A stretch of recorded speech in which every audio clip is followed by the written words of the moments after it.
We're back, and I'm delighted to cross to Rosarito, Mexico, where we're joined by our friend, Thomas Markle, the father of the Duchess of Sussex. What if one of the most basic details about Meghan Markle, her age, isn't what we've been told? Because so much has been said about you, and now you finally have the chance to put your side of the story to the world unedited. But I was wondering, Thomas, are you worried that Harry and Meghan might end up suing you? Harry and Meghan are living like hermits in a 26-room house. They never have parties, they never have guests. You're prepared to testify for Samantha against Meghan? Is that correct? Absolutely. We're talking about the book. The things in the Finding book freedom. are lies. It's all lies. For years, the world has repeated the same story. Meghan, born in 1981, raised in California, actress turned royal. Simple, polished, and rehearsed. But now, a shadow has been cast over that timeline, and the person throwing it isn't a random critic or a gossip blog. It's her own father, Thomas Markle. And when a father publicly questions something as fundamental as his daughter's birthday, people don't just listen, they lean in.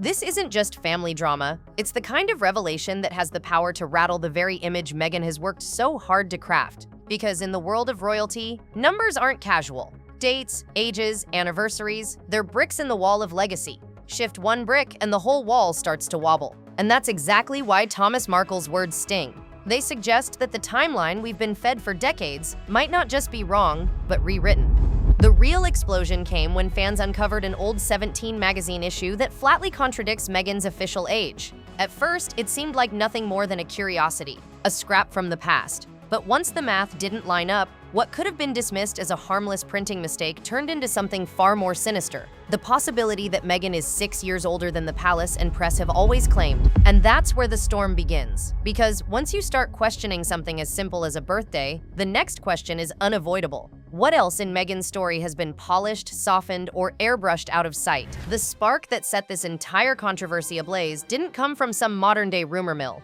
It came from the pages of an old teen magazine, published decades ago, long before Meghan Markle ever dreamed of walking down the aisle at Windsor Castle. In March 1997, 17 magazine printed an issue filled with glossy spreads, pop idols, and the latest fashion trends. Tucked away on page 90, there was a short, almost forgettable line about Meghan Markle. But this little detail would turn out to be explosive. It described her as 21 years old. Do the math. If Meghan was really born in 1981, as her biography claims, then in 1997 she would have been just 15 years old, still in high school, still a teenager, not 21. That's a 6-year gap. 6 years that don't just raise suspicions, but challenge the entire foundation of her story. Because a small slip of 2 or 3 years could be waved off as a misprint, but 6? That's a rewrite of history. And the most chilling part? This isn't internet hearsay or a Photoshop job. This is ink on paper, a physical archive that anyone can dig up, flip open, and see with their own eyes. It's not some grainy screenshot from a gossip forum. It's a published magazine that has now become the centerpiece of one of the strangest royal mysteries in modern times. If that 17 issue is accurate, it doesn't just mean Meghan is older than she claimed. It means her entire public timeline, from high school graduation to Northwestern University, from her first auditions in Hollywood to the way her royal wedding was framed, suddenly collapses under the weight of contradiction. And that's only the first crack in the wall. When Thomas Markle speaks, the world listens. Not because he's royalty, not because he's chasing headlines, but because he's her father. He isn't just another critic taking potshots at Meghan from the sidelines. He's the man who raised her, drove her to school, watched her grow up. And when he looks into the cameras and says, something doesn't add up, people can't just brush it off as noise. It lands like sworn testimony.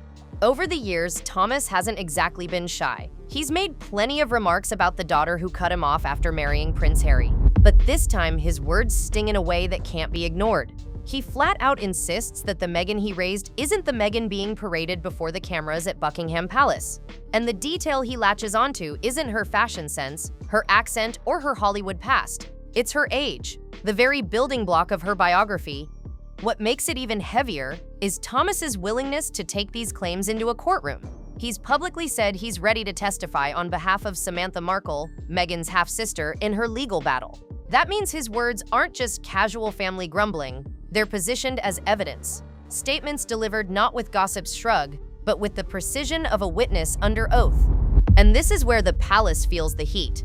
Because if Meghan's father, someone with direct knowledge of her childhood, is casting doubt on the official record, then suddenly, every glowing headline, every carefully staged press release, and every royal biography looks vulnerable. Thomas isn't just poking holes in Meghan's image. He's daring the world to question whether the foundation of that image was ever solid in the first place. If there's one thing the monarchy prides itself on, it's paperwork. Birth certificates, wedding records, royal decrees. Every detail is supposed to be flawless, untouchable, beyond question. But history shows those records aren't as permanent as we're led to believe. And once you realize that, the doubt about Meghan's true age only grows louder.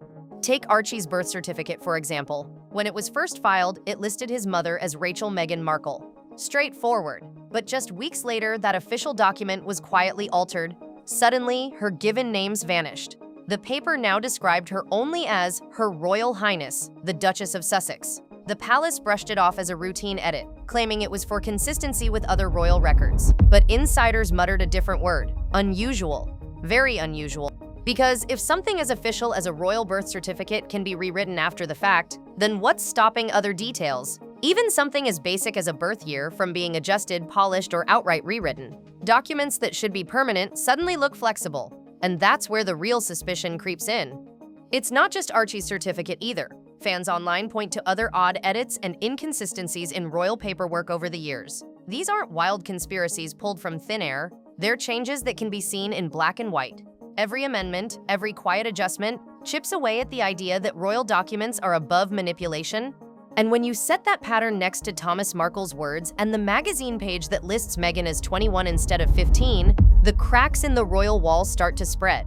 If even the paperwork can shift, then the story Meghan has lived by for decades may not be as unshakable as the palace wants us to believe. If the 17 magazine slip was the first domino, Meghan's university years are where the second one falls. Officially, Meghan graduated from Northwestern University in 2003 with a double major in theater and international studies. On paper, she was 22 years old, the picture-perfect age for a bright young graduate ready to take on the world. But dig a little deeper, and things get murky. Photos from her time at Northwestern have surfaced: alumni snapshots, club pictures, and casual campus shots. At first, they seem ordinary. Meghan smiling in the back row, arm in arm with classmates. But here's the strange part.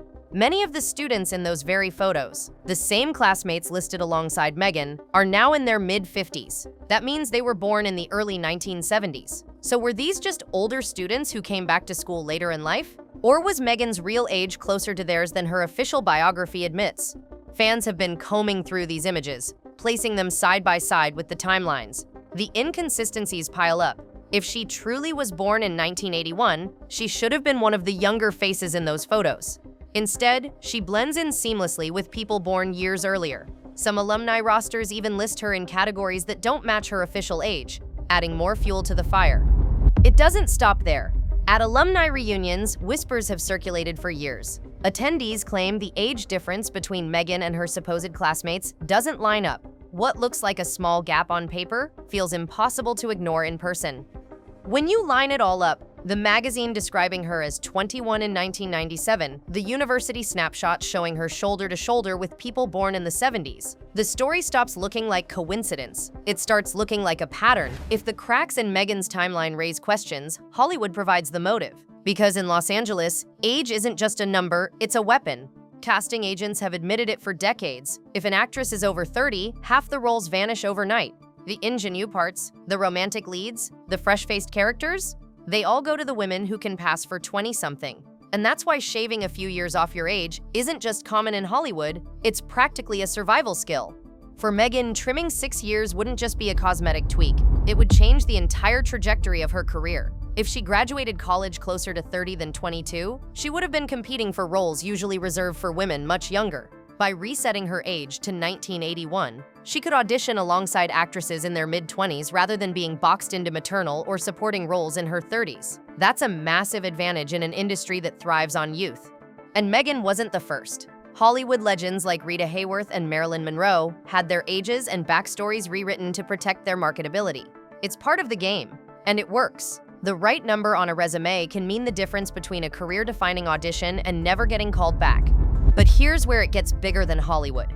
If Meghan's age was adjusted early on to help her career, then that same detail followed her into royal life. Suddenly, it wasn't just about landing roles in Los Angeles. It was about standing at the altar in St. George's Chapel, introduced to the world as a modern 36-year-old bride. And if that number wasn't accurate, then her wedding, her image, even her royal legacy, all rest on a story that doesn't quite hold steady. The moment Meghan walked down the aisle at St. George's Chapel in 2018, the world watched with breathless fascination. Every headline hammered the same detail. Meghan Markle, 36 years old, a modern bride bringing fresh energy into the monarchy. The number wasn't just mentioned, it was celebrated. She was framed as the sophisticated yet youthful outsider who could blend Hollywood glamour with royal tradition. But if the whispers are true, if Meghan wasn't 36 but actually in her early 40s, that entire narrative collapses in an instant. The glowing articles praising her as a young bride suddenly look misleading. The palace's PR machine, which leaned so heavily on her age to tell a fairy tale story, appears to have bent the truth. And in the monarchy's world, perception is everything. The difference between 36 and 42 isn't just 6 years, it's an entirely different frame. It shifts how the public views her relationship with Harry. The idea of youthful heirs and the image of Meghan herself as a modern breath of fresh air. Instead of being hailed as a late 30s Hollywood star breaking into royalty, she's recast as a woman in her 40s who may have carefully managed her narrative to fit a role. And that's why this detail feels so dangerous to the palace. Because the monarchy isn't built on casual stories, it's built on credibility. Every detail, from the wording of speeches to the timing of public appearances, is micromanaged to perfection. If something as basic as Meghan's age was misrepresented, then what else might have been softened, blurred, or adjusted for public consumption? The wedding was supposed to cement Meghan as a new chapter in royal history. Instead, it may have planted the seed of the monarchy's most uncomfortable credibility crisis yet. When scandals like this erupt, silence can speak louder than words.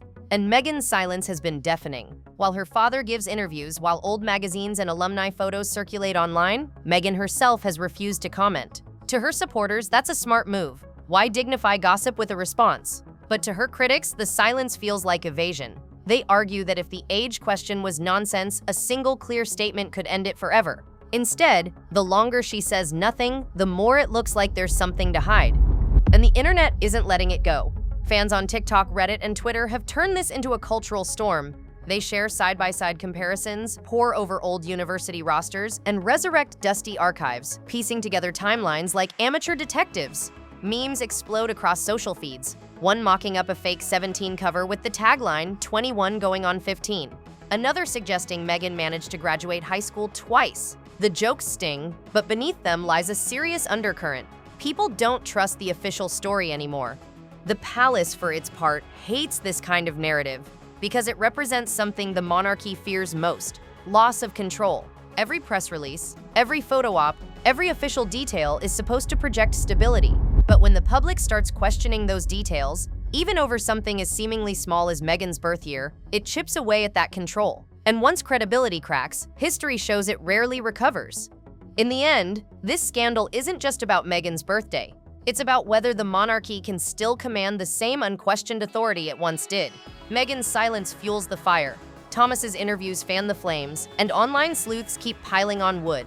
What started as a whisper has become a storm, and it isn't blowing over anytime soon. At first glance, the debate over Meghan Markle's true age might seem like nothing more than celebrity gossip, a curiosity buried in a forgotten magazine. But when you trace the thread, it unravels into something far bigger. A father publicly casting doubt on his daughter's biography, an old 17 article that doesn't line up, alumni photos that raise eyebrows, a royal birth certificate quietly edited after filing. Each piece, standing alone, could be dismissed, but stacked together they form a pattern that refuses to be ignored. And that's where the danger lies, because in the monarchy, perception is power. Every speech, every headline, every carefully staged moment relies on the public believing that the details are ironclad. If something as basic as Meghan's age can be questioned, then suddenly nothing feels untouchable. What about other details? Anniversaries, titles, or even the polished accounts of past scandals? If the public starts to believe the palace edits its story whenever convenient, the credibility of the entire institution begins to wobble. Meghan's silence, for now, leaves the door wide open. To some, it's graceful, refusing to fuel speculation. To others, it's damning, making the narrative spiral further out of control. And with every day that passes, the whispers turn into megaphones. The longer the mystery lingers, the more it cements itself as part of her legacy. Not Meghan the actress, not Meghan the Duchess, Meghan the enigma. So we're left with one chilling question. If a single line on page 90 of a 1997 magazine can spark this much doubt, what happens when the next hidden detail surfaces? Because if Meghan's story isn't written in stone, if it's only on its second draft, then the real shock isn't about her past at all. It's about how much it could rewrite the monarchy's future.